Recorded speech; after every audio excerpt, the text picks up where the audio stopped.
అంటే ఉగాది నాడు ఏం చేస్తాం మనం? పచ్చడి తింటాం. గమనించండి, ఉగాది నాడు పచ్చళ్ళు ఏముంటాయి? తీపి, కారం, ఉప్పు, పులుపు, చేదు, వగరు.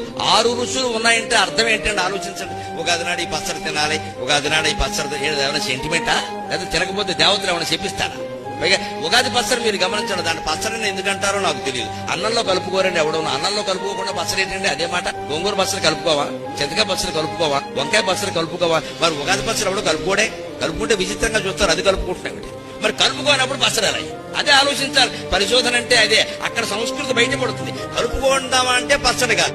పచ్చడి అంటారు, కలుపుకోవడానికి వీల్లేదు. పోనీ ప్రసాదం అంటే కళ్ళకద్దుకుని తినడానికి వీళ్ళ. ఉగాది నాడు ఎవడో కళ్ళకద్దుకోడు, మామూలుగా తింటాడు. ఎందుకంటే ఉగాదికి దేవుడు లేడు. ఏ దేవుడి గుళ్ళోకైనా మీరు వెళ్ళొచ్చు. ఉగాదికి ప్రత్యేకంగా దేవుడు లేడు. శ్రీరామనవమికి దేవుడు వేరే, శివరాత్రికి దేవుడు వేరే, కృష్ణాష్టమికి దేవుడు వేరే, రథసప్తమికి దేవుడు వేరే. ఉగాదికి దేవుడు లేడండి. కాలమే దేవుడు. దేవుడే లేని పండుగ ప్రసాదం కాదు, పచ్చడి కాదు, అదేమిటో తెలియదా? ఖచ్చితంగా తింటామా? దీని ఉద్దేశం ఏమిటండి? ఆ 6 రుచులు తీపి, కారం, ఉప్పు, పులుపు, చేదు, వగరు నువ్వు రోజు తినే భోజనాల్లో ఉండేలా చూసుకో. ఆరోగ్యం బాగుండాలంటే షడ్రసోపేత భోజనం.